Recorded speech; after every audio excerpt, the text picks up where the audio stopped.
We did it, folks. We found a little snake. He's so angry. Well, yeah, because he's small and self-conscious. Look at him. He's so mad. Wow, imagine. Ooh, child. Here we have the snake whisperer, Calum. Say hello, Calum. Hello. Now whisper to the snake. Hey. Where's the tongue?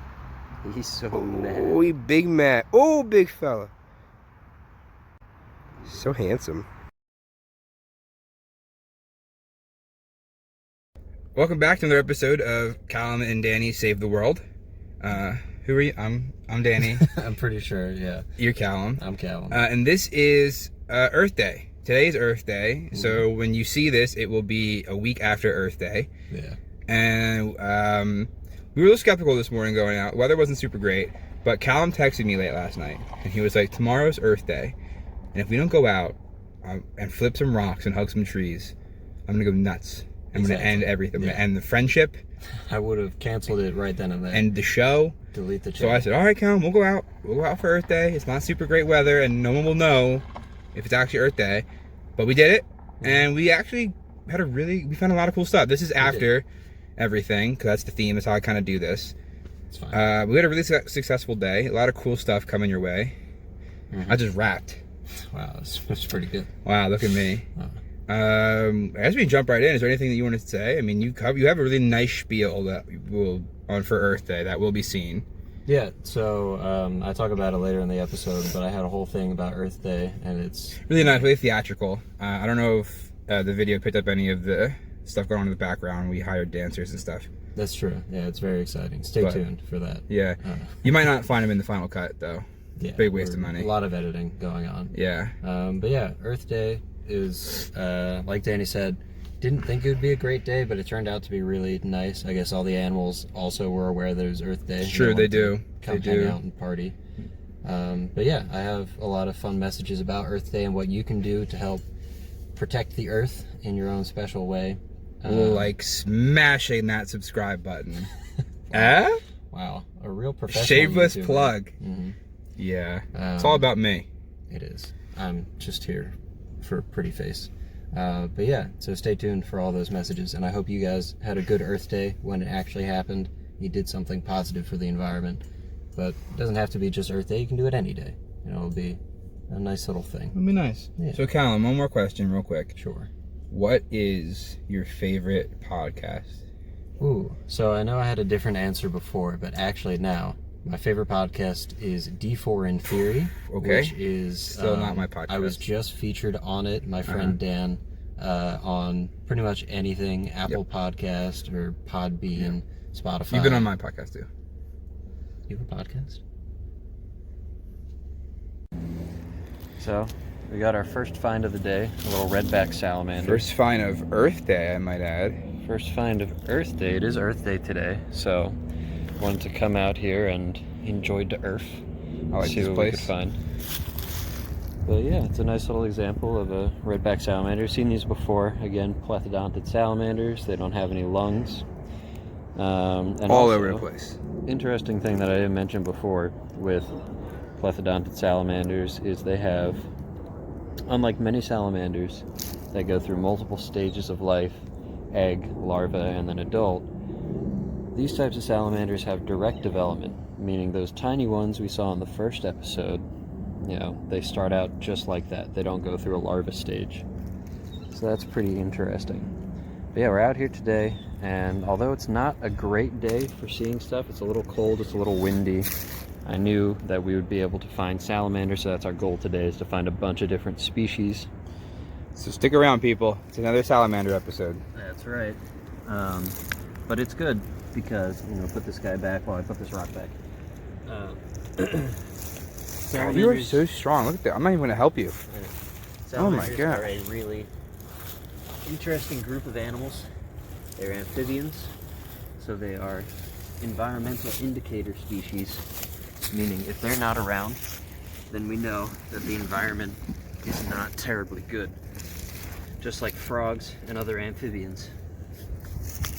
So that's why I kind of want to focus on them today, Earth Day, celebrating environmental wellness and diversity, biodiversity. And yeah, see what else Nice. we can find. So this is a dusky salamander. Whoa. So he's very quick and slippery. We just pulled him out of from under a rock in the creek. So, I really don't want him to fall. Yeah, So- and this was like an hour battle for Calum to get him. It really was not. Don't throw me under a rock like that. So yeah, this is a northern dusky salamander, Desmonathus fuscus. All the Desmonathus genus, you can identify them. They don't look like much. They're pretty much just like a solid brown, black. But it's probably not easy to see on the camera. But right next to right next to his eye, leading down to his mouth, if he'll ever sit still, is a little line. Yeah, I don't think there's any way you're going to be able to show it. Yeah, I'm not. But just trust me, there's a little line that goes from his eye to his mouth. I can confirm. Yeah. I see it. So one difference between these guys and the redbacks that we see, if you look at the tail is dorsolaterally flattened. Yeah, we all know what that means, Which but means that it is taller than it is wide. It's like a fin or a paddle. And you can tell then that it is an aquatic species of salamander. It's not fully aquatic, but they do pretty much spend most of their time under the water. This guy's starting to dry out in the sun a little bit, so I'm going to put him back. But what do they cool eat? find. They're going to eat little aquatic invertebrates. Little aquatic invertebrates. Yeah, everyone knows what that means, but can you like dumb it down for our, So we're an all-inclusive viewership? little bugs are going to be swimming You said around. bugs. Yeah. Calum doesn't believe in the word bugs, everyone. That's not true. I do believe in the word bugs, but that is a general term. Insects, invertebrates, things that don't have a spine, they have an exoskeleton. They're going to be swimming around in here. That's what they're going to feed on. That's actually a nice little view of him right there, where I just let him go. He's just sitting in the sand in the water. I could not believe you said bugs. It's a term that general people know, but I can explain the specifics on the difference between bugs and insects another time. There you go, dusky salamander. Very happy to find that. Happy Earth Day. Happy Earth Day. Okay. So this is not a reptile or amphibian, this is something new. This is something that we find under pretty much every rock I flip in a creek or any kind of water. It's a cranefly larva. So this is the larval stage, the kind of juvenile stage of craneflies.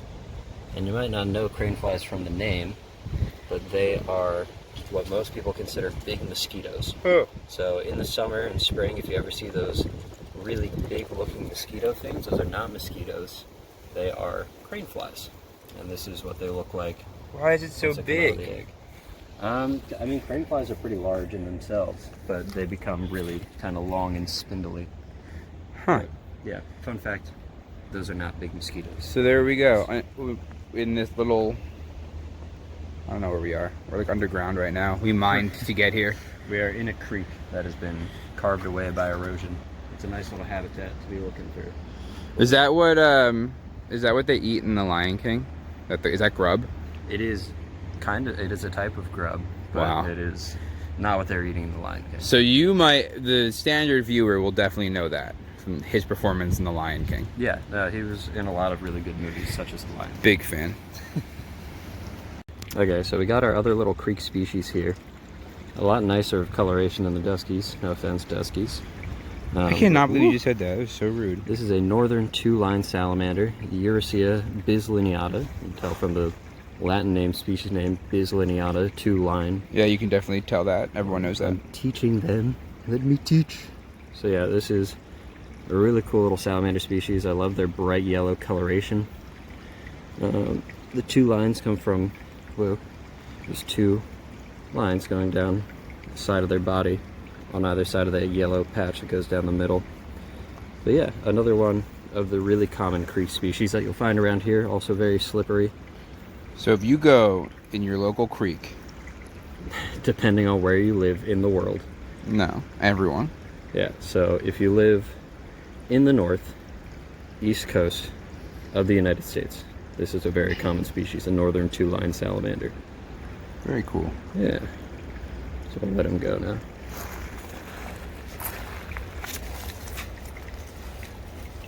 There's a rock back.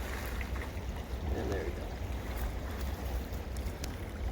And I can't believe we have all these rocks left to flip. It's gonna be a long day. It's gonna be a long day. I'm exhausted, but all in the name of Earth Day. So, as I mentioned, today is Earth Day. Very special day for me and Calum as we're trying to save the Earth. So, Calum has some little Earth Day tidbits that he wants to share today. Yeah. So, as Danny said, today is Earth Day. It is actually the 50th anniversary of Earth Day, so that's really exciting. I've always liked Earth Day, obviously, for environmental reasons, but it's always a day that people go and appreciate nature, and that's always nice. And especially now, the 50th anniversary, it's kind of insane that it's been going on for so long. Can you believe the Earth is 50 years old today? Happy birthday, Earth. 50 years old. You did it. Almost as old as my dad. That's crazy. But yeah, it's really nice. I mean, there was a big environmental boom kind of in the 1970s, which makes sense why Earth Day exists. That's when people started to realize, like, oh, you know, nature's not doing so well, and we're not really helping, so maybe we should do something about that. Like Danny and Calum. Wait, Calum and Danny Save the World. Yeah, just like that. There were YouTubers back in the 1970s that were like, we should do something. But no, it's just really nice to see that. And actually today, on this 50th anniversary, Pennsylvania is doing a big bioblitz, a backyard bioblitz. What? Bioblitz is when people go out in big numbers into these natural areas like we are in today, and they're going to go and record every species that they find. Whoa, we're doing that. We're doing that. We're actually a part of that. So yeah, I knew that's why we're here. I know this is going to come out late, so if people don't know about it, you know, that's unfortunate. Well, mark calendar for next year. Yeah, I mean, bioblitzes happen all the time. So if you look out for those kind of things, you can be a part of that. You can come out and identify species, and it's really nice. It's enjoyable for kids and adults, pretty much any age, because there's a competitive factor to it, which I know a lot of people like, try to find as many species as they can.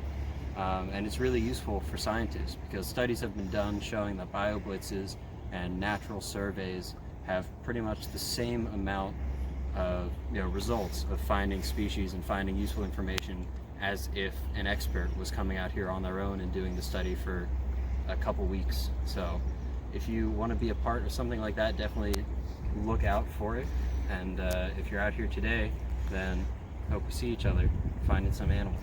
And hit us up, and then maybe we'll bring people. Yeah, we could do that. So that way I don't have to hold the camera all the time. So I can just stop and take little breathers. Maybe Danny can be on camera for once. Yeah, no one wants to see that. Oh. There's a reason I have a podcast, Calum. Well. He's gonna bite the crap out of me. Okay, so we just found a giant water snake. Big old northern water snake out sunning. There was another one. There was another one that, yeah. Slithered away. I want to try to get up close to it, but I think the moment I like take a step towards it, it's just gonna slither off. But yeah, that is Nerodia sipidin, the northern water snake. So this is what we've really been hoping to find around this creek. Oh, there's a little garter that just slithered off there too. So they really like these big piles of kind of sticks and brush that are on the side because they can blend in really well. We walked right past them. And they're just going to sun themselves, and they can easily slip into the water whenever they want. So they mainly feed on fish, frogs. A lot of them are actually specialist feeders. They're going to eat catfish specifically. I don't think northern water snakes do that, but other species of water snake. She's kind of turning towards us right now. I'm assuming it's a girl just from the size. They get pretty big. That's a really decent sized water snake. And they're also notoriously aggressive. So if I you should definitely get up in there. If I were to try to grab it, it would probably bite me pretty bad. You should try. Will poop all over me. That's gonna be excellent I'm content. gonna try, but I don't know if I'll get him in time. So I guess enough talking. Let's see if I can make this happen.